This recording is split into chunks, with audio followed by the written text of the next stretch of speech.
both of you have been on the ground floor of research in this area with regard to biomarker testing and availability and disparities. So I'd love for you to talk a little bit about the data and what does the data tell us with regard to biomarker testing? And so I'll start with you this time, Dr. Boehmer. Thanks, I appreciate it. I've been privileged to work with both providers and patients, caregivers, taking a closer look at some of the barriers and then practical solutions that might be utilized to address some of these concerns around testing. So back in 2021, ACCC used a mixed methods approach to try to understand the motivators of patients and providers, their practice patterns, their attitudes, the educational needs of patients and providers related to biomarker testing and beyond. And you know, it's really interesting, in almost 100 total provider respondents, less than half of community clinicians who responded said that they used biomarker testing to guide patient discussions. And that was compared to nearly 3/4 of all responding academic clinicians. And it really made us start to think about, so, you know, the impetus for testing and the context of testing. In this particular research, to my earlier comments, we were actually targeting patients with non-small cell lung cancer who were uninsured, underinsured, and or covered by Medicaid, so dual eligible beneficiaries. And it was really interesting because we looked at why and how conversations were happening about biomarker testing between providers and patients, and really identified some tremendous opportunities for education around clinicians' needs to become more familiar with guideline concordant testing and to have more practical applications of guideline concordant testing. So things like case-based examples.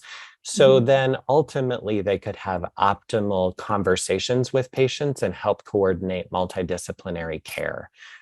There's also data which would suggest a disconnect between ordering testing after initial staging versus ordering testing at the time of initial biopsy. And Dr. Wakelee, you said something that really resonated with me, because if we can identify patients who need to be tested, if we can have access to testing, we still have a disconnect. And this is largely seen in community programs today, where clinicians may be waiting 10 days, 14 days, even longer to receive results of testing. And you're right, we have patients who need treatment initiated sooner than later, and you miss these opportunities because of delays, prior authorizations, and a lot of other things. So the data certainly quantitatively, qualitatively is speaking to this hierarchy of problems. And there's definitely some mismatches between patient and provider perceptions of why testing happens, what it's used for, and timing of the testing and results sharing.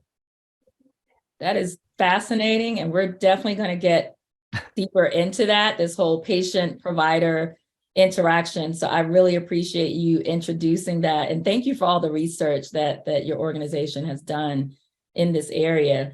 So Dr. Wakelee, you're on the academic side of things, and you also have been deeply involved in research in this area. So what would you like to offer from your perspective in terms of the data around biomarker testing?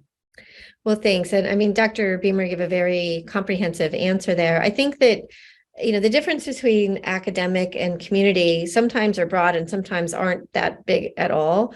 And I do think we face a lot of the same challenges.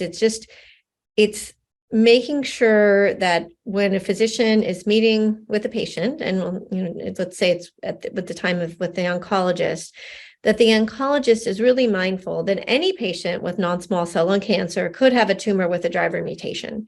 I think it's easy to stereotype and think that only certain patients are going to, and therefore we shouldn't be testing everybody. And that gets dangerous.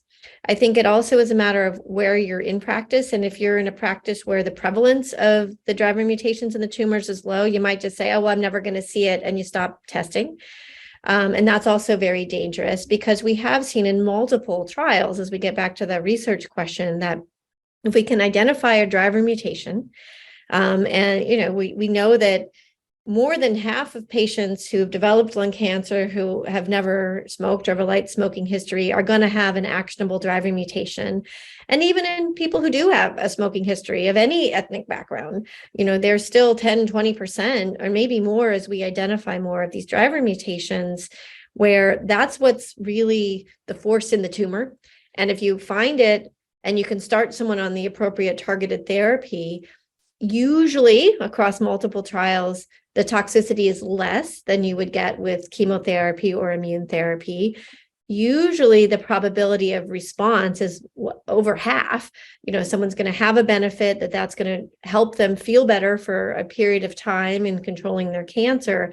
It really drastically changes their whole tumor outcome. They're going to be living longer, feeling better. And ultimately, that's our goal when we're helping someone with metastatic disease. And if you don't know that the tumor has a driver mutation, you're never going to give them that appropriate treatment. And I think that is the real challenge that we face. And, there are multiple different angles to that, right? I mean, you have to have the physician aware of the importance of finding the mutation, altering the treatment as necessary, and giving that patient the best possible option for care. But it also is making sure that the patients are open about this, because I think there's still a lot of misperceptions about when we talk about driver mutations and the word mutation, making sure that people understand we're talking about the cancer and not about the person. And, in a short conversation, that can sometimes be missed. And then people, are afraid of getting tested, afraid of what that might mean for them or their family. And so the communication around, we're going to test your tumor because your tumor might have a mutation that's going to allow us to give different care. I think that's really important, that people always remember to talk about the tumor and not about the mutation in the person, right? That's really, really critical. And also to avoid that stereotyping about who do we test and who do we not test. Pretty much anyone with a non-squamous, non-small cell lung cancer, their tumor needs to be tested. And many people who have a squamous histology, that's also reasonable. So that's the kind of people aspect of it. The insurance barriers and the interpretation of the results, those are still there as well. And even if you have the perfect communication and the patient understands and you get the testing done immediately, you still have to deal with, is it going to get covered or not? And the results come back, is it going to be interpretable or not? Because that can sometimes be tricky also.